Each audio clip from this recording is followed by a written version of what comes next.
예견된 일이었지만 현실이 되니 황망한 마음입니다. 12일 조국 전 대표의 대법원 판결이 있었습니다. 결과는 1심과 2심 판결과 같이 징역 2년의 실형이 선고됐습니다. 자녀 입시 비리와 청와대 감찰 무마 혐의가 유죄로 확정되면서 조국 전 대표는 의원직을 잃게 됐는데요. 판결 이후 조국 전 대표는 할 말은 많지만 말을 아끼겠다며 사법부의 판단을 존중하는 모습을 보여줬습니다. 최고의 법률학자로서 논란의 여지가 분명 많았던 재판 결과겠지만 법치주의와 민주주의 사회 구성원으로서 책임 있는 모습을 보여줬습니다. 그는 검찰개혁에 앞장섰다는 이유로 당시 검찰총장 윤석열과 정치검찰의 선택적 정의, 표적 수사의 희생자임이 분명하지만 사법부의 판결을 존중했고 끝까지 국민들과 싸워보겠다는 무책임한 윤석열과는 근본적으로 격의 차이를 보여줬습니다. 실제 주변인들보다 오히려 더 담담하게 기자회견에 임하던 조국 전 대표의 모습이 많은 이들의 가슴을 울렸습니다. 재판 결과가 있기 하루 전 국민을 대변하는 국회의원으로서 국무위원들을 꾸짖던 절규가 생생합니다. 그와 함께 윤석열의 끝을 함께하지 못해 아쉬움을 넘어 슬픈데요. 유시민 작가는 조국 전 대표의 운명에 대해 이렇게 말했습니다. 이 정도 수모를 견디는 힘은 김대중 대통령이나 노무현 대통령이나 그 정도 되는 분들한테서 본 것 같아요.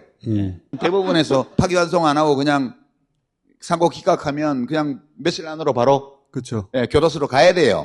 이재명 대표는 자기가 무엇인가를 이루고 싶은 게 있어서 살아남으려는 거예요.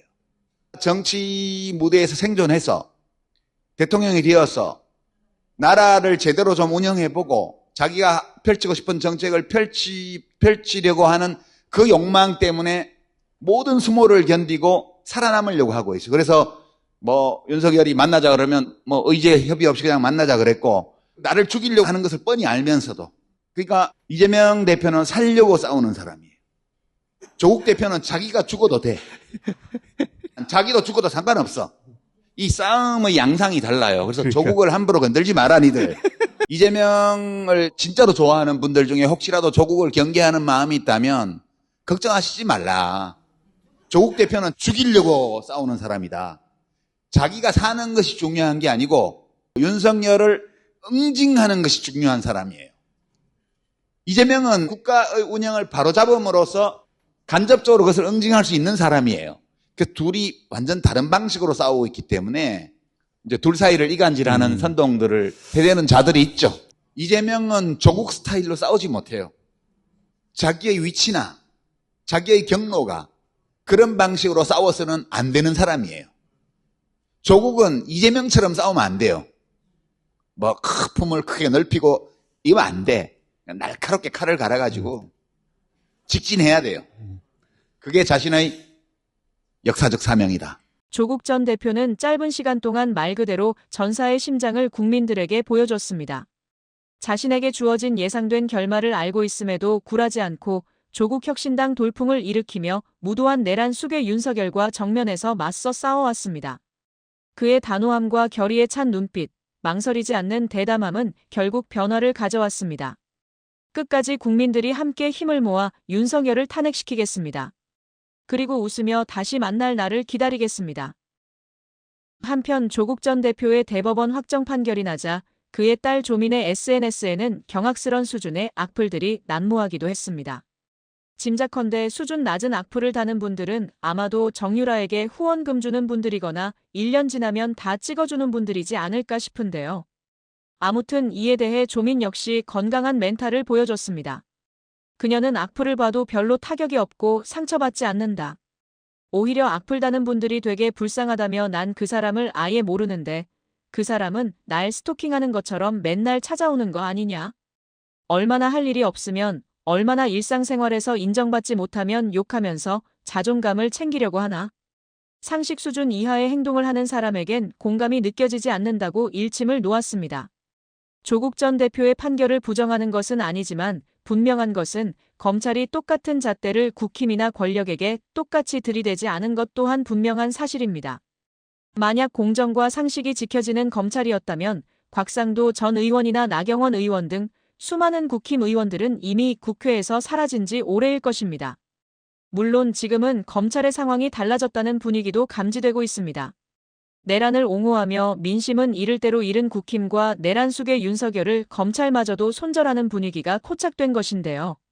내부 고발자 임은정 검사의 폭로에 의하면 검찰 내부는 윤석열이 빠져나갈 구멍이 1도 안 보이자 뻔뻔하게도 윤라인 검사부터 빠르게 태세 전환을 시작했다고 합니다. 더불어 검찰에게 있어 지금 윤석열은 사냥감이자 전리품이라는 기류가 형성됐다고 폭로했는데요. 손절 분위기에 대한 폭로를 입증하듯 그동안 잠깐 조용했던 명태균 씨에 대한 수사 소식도 전해졌습니다. 공천 개입 의혹을 수사 중이던 검찰이 명태균 씨의 황금폰을 증거로 확보했다는 소식인데요.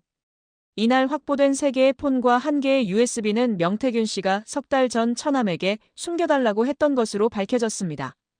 계엄령 사건이 터지기 전까지만 해도 이 황금폰의 존재가 엄청난 화제를 불러일으켰었는데요. 그 당시 황금폰을 무기 삼아 말바꾸기를 시전하며 대통령실에 SOS를 쳤던 명태균 씨도 윤석열과 국힘이 완전히 끝났다는 것을 직감한 것으로 풀이됩니다. 왜냐하면 제출된 황금폰 중에는 2019년 9월부터 지난해 11월까지 사용한 핸드폰이 포함되었기 때문인데요. 이 시기는 명태균 사건의 핵심인 2022년 대선과 국회의원 보궐선거, 지방선거가 치러진 때라 윤석열 김건희를 포함해 명태균 리스트에 올랐던 여러 정치인들과 연락을 주고받은 증거와 녹취가 들어있을 것입니다. 따라서 이 폰을 제출했다는 것은 더 이상 윤석열이나 국힘이 명태균 씨 본인을 구해줄 수 없다는 것을 깨달았다는 건데요. 황금폰에 들어있는 빼박 증거들로 인해 안 그래도 코너에 몰려있는 내란의 힘은 대역풍을 피할 수 없어 보입니다. 하지만 그래도 검찰이라는 변수는 있습니다. 검찰이 정상적인 집단이었다면 내란의 힘도 결국 윤석열과 같이 떠내려갈 수밖에 없겠습니다. 하지만 여전히 조직의 이익에 반하는 자들에게만 엄정함이 몸에 배어있는 집단이라 정의로운 수사 결과를 확신하긴 어렵습니다. 결국 그들이 권력을 유지하는 데는 국힘이 필요하기 때문이죠. 개탄스럽게도 이게 국민이 바라보는 검찰의 현 주소입니다. 내일은 윤석열 탄핵에 대한 두 번째 표결이 있을 예정입니다. 원내대표의 골수 친윤 권성동이 뽑히고 탄핵 찬성을 당론으로 제안한 한동훈을 면전에서 비난하는 등 여전히 국힘은 정신을 못 차린 모습인데요. 윤상현의 역겨운 극우쇼를 보니 최소한의 양심도 저버린 듯합니다. 역사가 두렵지 않을까요? 국민들은 결코 이 시국을 잊지 않을 것입니다. 내란의 힘은 공중분해를 결코 피할 수 없을 것입니다.